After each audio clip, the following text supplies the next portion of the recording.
Shalom, shalom, peuple de Dieu. Je vous salue dans le nom précieux de notre Seigneur Jésus-Christ de Nazareth. Bien-aimés, en ce jour, je me tiens au devant de vous par la grâce du Seigneur pour une exhortation. Je me présente, moi, c'est la servante de Dieu, la prophétesse Déborah Élie, épouse d'Akba, de l'armée des prières et des délivrances en Jésus-Christ de Nazareth. Bien-aimés, comme je le disais tantôt, en ce jour, c'est pour une exhortation que je suis là. Et nous allons prendre notre Bible dans le livre de Matthieu, Matthieu 5, à partir du verset 21 au verset 22. Nous allons lire ensemble la parole. Il est écrit à partir du verset 21, « Vous avez entendu qu'il a été dit aux anciens, tu ne tueras point, celui qui tuera mérite d'être puni par les juges. Mais moi je vous dis que quiconque se met en colère contre son frère mérite d'être puni par les juges. » Bien-aimé, voici le verset. Et le thème tiré de ce verset, c'est la colère. En ce jour, je vais t'entretenir sur la colère. Quand je dis la colère, je sais que ça te fait rappeler quelque chose de là où tu es. Mon frère, ma soeur, la colère, qu'est-ce que c'est? Je vais d'abord définir qu'est-ce que c'est que la colère. La colère, c'est une œuvre de la chair. La colère, c'est la manifestation d'un caractère de violence. La colère, c'est sortir de son état paisible, de son état de paix, pour manifester un caractère qui détruit, qui peut détruire ta personne et détruire les autres. Alléluia. Bien-aimé, la colère est un danger pour celui qui la pratique. Et la colère est aussi un poison pour toi qui vis selon elle. La colère devient ton maître. Et la Bible dit que nous sommes esclaves de ce qui domine sur nous. Amen. Bien-aimé, si tu te laisses dominer par la colère, tu deviens esclave de la colère. Amen. Je veux t'exhorter en ce jour. La Bible dit ici, dans cette parole-là, que celui qui se met en colère contre son frère, il mérite d'aller en enfer. Bien-aimé, ton frère t'a fait du mal. Il a fait peut-être de manière intentionnelle ou même sans le savoir. Tu n'as pas besoin de te mettre en colère contre lui. Tu peux juste comprendre sa situation. Tu peux juste le justifier et passer à autre chose. Mais nous avons tendance à nous mettre en colère. Alléluia. À manifester un état d'irritation contre nos frères, contre nos sœurs. Bien aimé, pendant que je parle d'irritation, le Seigneur m'envoie dans le livre de Genèse. Le Seigneur m'emmène dans le livre de Genèse par rapport à Caïn. La Bible dit que Caïn s'est irrité contre son frère Abel. C'est vrai qu'il avait manifesté la jalousie, mais la jalousie était endormie en lui. Mais lorsque la colère a pris le dessus dans la vie de Caïn, Caïn n'a pas pu se maîtriser et la colère a permis à Caïn de tuer son frère Abel. Bien-aimé, regarde ce que la colère est capable de faire dans ta vie. Elle est capable de détruire toi-même ta propre vie. Elle est capable de détruire la vie des autres. Alléluia. La colère est un poison. La colère ne vient pas pour te faire du bien.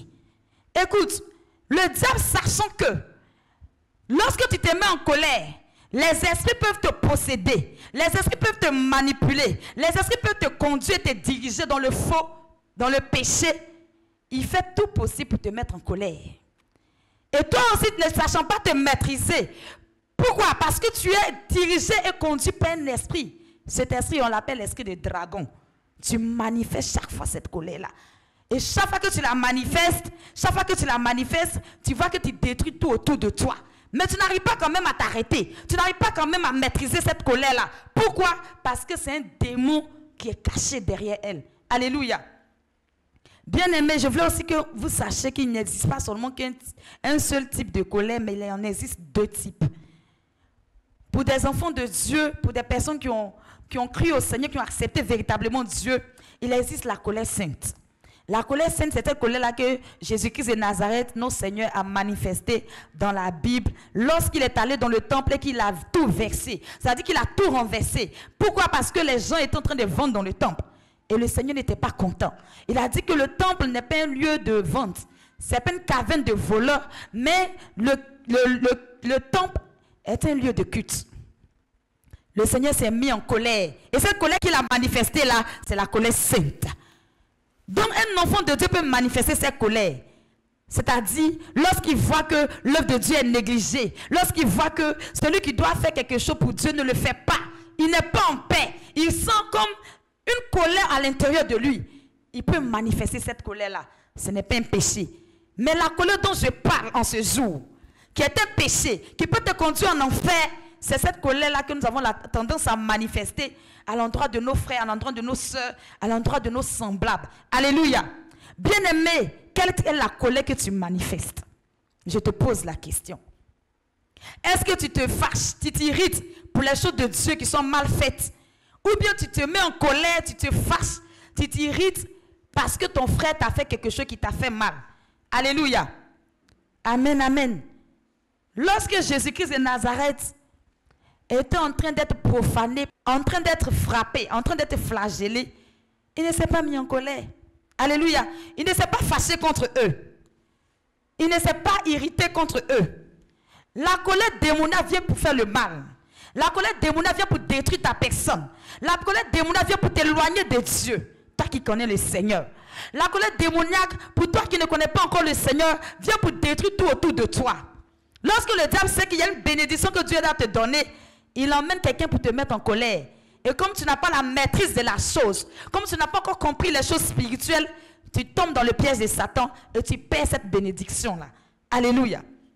Je viens t'exhorter ce matin, te dire que tu n'as pas le droit de manifester la colère.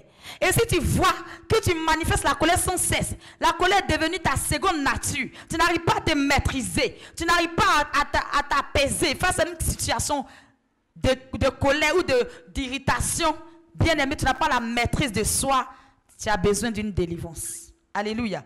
Tu as besoin de passer à la délivrance. Parce que tant que cet esprit-là, l'esprit des dragons en train de travailler dans ta vie, et encore en toi, c'est lui qui va t'orienter, c'est lui qui va te diriger, c'est lui qui va te dominer. Et tu seras sans cesse en train de manifester la colère.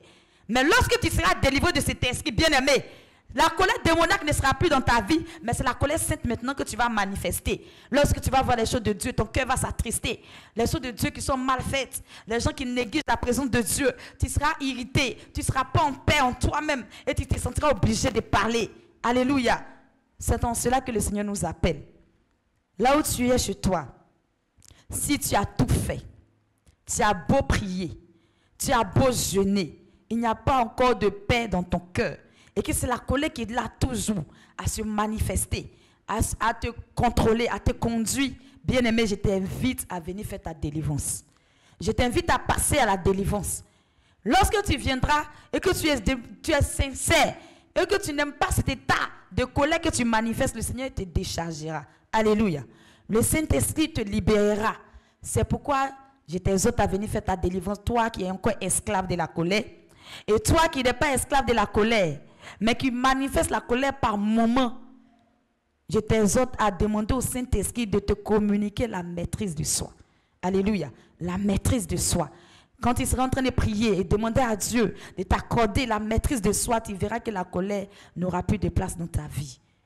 Bien-aimé, de là où tu es, je vais prier pour toi. Toi qui es encore manipulé par l'esprit des dragons, tu poses la main sur ton cœur et tu pries avec moi. Éternel Dieu de gloire, éternel Dieu des armées, Père, ta parole déclare que venez à moi, vous qui êtes chargés, fatigués, je vous donnerai du repos. Voici tes enfants qui sont chargés, fatigués de la colère, chargés, fatigués, Seigneur, de s'irriter. Père, il n'y a personne pour les décharger. Je te prie en ce jour que pendant que nous sommes en train de prier, que tu commences à libérer les vies, que tu commences à libérer les cœurs, que là où l'esprit des dragons était assis, était enraciné dans les vies, que tu commences à les chasser, que tu commences à les retirer dans le nom puissant de Jésus. Et ceux-là qui ont été délivrés, Père, de cet esprit des dragons, mais qui ont encore à garder la nature, Seigneur adamique, Père, en par moment péchant, par la colère, je te prie de leur accorder la maîtrise de soi. Que cela soit les partages maintenant et pour toujours. Dans le nom puissant de Jésus que j'ai prié. Amen. Bien-aimé, que le Seigneur te bénisse. Que la grâce et la faveur de Dieu soient sur ta vie au nom de Jésus. Amen.